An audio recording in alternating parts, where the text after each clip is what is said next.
Nous savons désormais officiellement comment regarder le nouvel animé Dragon Ball Daima attendu pour ce 11 octobre et ce en simulcast le jour même de sa sortie en streaming. Salut les devins, c'est Saikyo. Alors que la plateforme Crunchyroll a confirmé la diffusion de Daima sur son site et application dans diverses régions du monde qui excluaient l'Europe et par extension la France, nous apprenons aujourd'hui via l'autre plateforme française Animation Digital Network ADN que Dragon Ball Daima sera disponible sur leur plateforme dès le 11 octobre. Nous l'aurons donc en simulcast, à voir quel sera le délai, 1 heure peut-être. À n'en pas douter, en VOSTFR, je suppose que la VF arrivera, on ne peut que l'espérer, mais quelques temps plus tard ça paraît logique. Nous aurons donc en France un moyen pour le visionner légalement, officiellement, sous-titré en français, et ce dans une bonne qualité. Bon, il est vrai que le site et le lecteur de ADN demandent largement à être rafraîchis, c'est pas que celui des concurrents, donc Crunchyroll fasse des miracles, mais bon, si on pouvait avoir quelque chose qui s'inspire un petit peu plus de ce qui se fait chez les cadors du secteur, évidemment à d'autres échelles, avec d'autres moyens, et ça on sait le garder en tête, mais tout de même, ça serait intéressant qu'ADN puisse évoluer. En tout cas, c'est son contenu qui va s'étoffer avec Dragon Ball Daima. C'est à mes yeux un pur plaisir de voir Dragon Ball renaître ainsi, tristement lorsque son papa n'est plus, mais entre Sparking Zero et Daima, c'est vraiment une folie, et très heureux à la fois que l'œuvre Dragon Ball et son extension Daima puissent s'épanouir dans une majorité de contrées sans avoir à nous contraindre à passer par de l'illégal. Évidemment, ceux qui n'ont pas de moyens, etc.,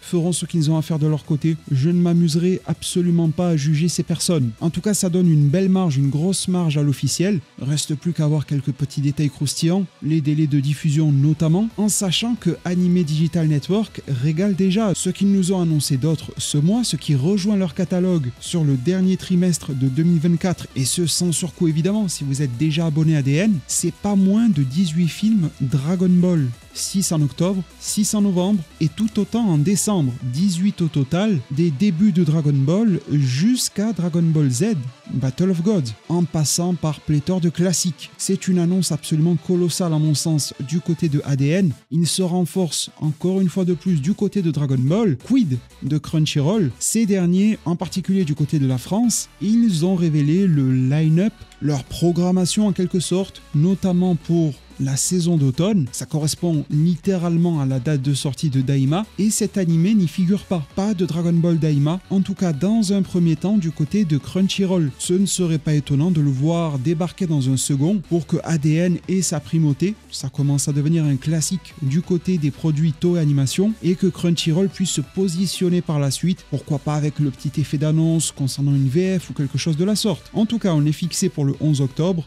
ADN, streaming légal officiel, Dragon Ball Daima, ça va être un pur plaisir de suivre cette série. On ne saura où donner de la tête avec Sparking Zero. D'ailleurs, une vidéo à son sujet arrive très vite sur ce fameux jeu. Merci vraiment pour tout, pour tous vos pouces, vos abonnements, la cloche des notifications. Prenez tous extrêmement bien soin de votre futur et à plus pour de prochains arts divinatoires.